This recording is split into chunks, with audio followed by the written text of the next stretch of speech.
रोहन अग्रवाल नागपुर महाराष्ट्र भारत का एक 20 वर्षीय युवक भारत सहित विभिन्न देशों की यात्रा के लिए पैदल निकल पड़ा। वे वर्तमान में 20 वर्ष का है। 18 साल की उम्र में उन्होंने वाराणसी में गंगा में स्नान किया और पैदल यात्रा शुरू की। 790 दिनों में उन्होंने 7 राज्यों की यात्रा की, 15,000 किलोमीटर की दूरी तय की और रविवार की सुबह बिलोनिया मुहुरी चेक पोस्ट पर पहुंचे। रविवार को पर्यावरण रक्षा पर जागरूकता संदेश और प्रसार करने के उद्देश्यों से उन्होंने भारत सहित दुनिया के विभिन्न देशों की पैदल यात्रा की।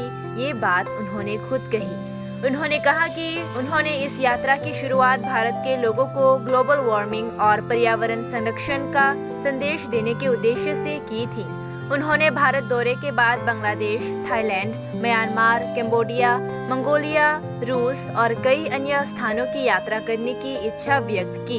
उन्होंने साइबेरिया में ओयमाकोन नामक स्थान की यात्रा करने की इच्छा भी व्यक्त की। ये स्थान दुनिया का सबसे ठंडा स्थान है और उन्होंने वहां भारतीय ध्वज फहराने की इच्छा व्यक्त की। उन्होंने सभी से इस पर्यावरण की रक्षा के लिए विशेष पहल करने का भी आह्वान किया। रविवार की सुबह बिलोनिया चेक पोस्ट ने 20 वर्षीय युवक रोहन अग्रवाल को उनकी इस महान पहल के लिए बधाई दी। बिलोनिया मंडल अध्यक्ष गौतम सरकार, महासचिव बिजन मजुमदार और पार्षद मृणाल दत्त गुप्ता ने उनकी इस पहल की सराहना की। सर का नाम?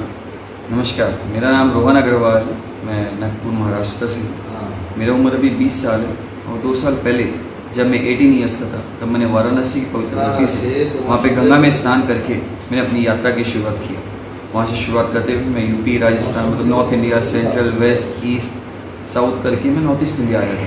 तकरीबन 8 महीने हो चुके हैं मेरे को नॉर्थ ईस्ट में। अभी तक ये नॉर्थ ईस्ट का मेरा 7वां राज्य है त्रिपुरा, उसका 8वां डिस्ट्रिक्ट और आखिर समय में मैं अभी आपके बेलोनिया में अभी मैं साउथ त्रिपुरा में। अभी तक यात्रा में मेरे तकरीबन 790 दिन हो चुका है, मतलब 2 साल और 2 महीना।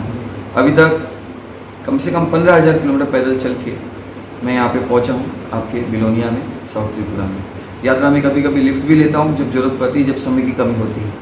यात्रा का मेरा उद्देश्य ये है कि एक ऐसी चीज़ जो कि आज हर एक इंसान को, हर एक समाज को, हर एक व्यक्ति को, इंसानों को ही नहीं, जानवरों को भी और धरती पर हर चीज़ को दिक्कत देती है, वो है पर्यावरण में हम जो दिक्कत देते हैं, प्लास्टिक और अलग चीज़ें जो हमारे एनवायरमेंट में दिक्कत देते हैं, उसके बारे में लोगों को समझाने का, बताने का और उसको कैसे सही तरीके से यूज़ कर सकते हैं, उसका मैं कार्य करता हूँ। यात्रा में मैं खास तौर पे यूथ को, यंग जनरेशन को, जो कि कल के है, उसमें फोकस करता हूँ। इसलिए मैं स्कूल में, कॉलेज में, पब्लिक प्लेस में, अलग अलग संगठन में जाता हूँ जहाँ पे यूथ लोग ज़्यादा रहते हैं, क्योंकि यंग माइंड्स जो यूथ रहता है वो कल को चेंज कर सकता है, क्योंकि फ्यूचर उसके हाथ में है। उसको सोचने का नया तरीका है, उसके सोचने का एनर्जी है, बड़ों का एक्सपीरियंस और एनर्जी यूथ की अमेजिंग कॉम्बिनेशन होता है। यात्रा में अलग अभी देश के बाहर भी जाने वाला हूँ, Myanmar, Thailand, Cambodia, Laos, Vietnam, China, Hong Kong, Macau, Mongolia, Russia और साइबेरिया तक। साइबेरिया में एक जगह आता है ओमियाकॉम नाम का, वो पूरे विश्व का सबसे ठंडा जगह है।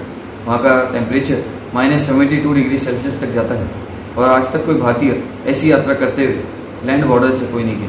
मैं पहुँचा तो पहला भारतीय बनूंगा, लेकिन 5 साल लगेगा और वहाँ पे पहुँच के मेरे को सब भारतवासी का गौरव और शान बढ़ाना है, अपने भारत का तिरंगा वो फहराना है। यात्रा से अगर आपको मेरे से और मेरी इस यात्रा से जुड़ना है, आप जुड़ सकते हो इंस्टाग्राम और फेसबुक के माध्यम से। इंस्टाग्राम पे मेरा नाम है यात्री रोहन, फेसबुक पे आप अगर रोहन अग्रवाल नागपुर या रोहन अग्रवाल में बस AGRAWA डालिएगा तो आ जाएंगे। जय हिंद, जय भारत, एक त्रिपुरा, श्रेष्ठ त्रिपुरा। अनेक धन्यवाद।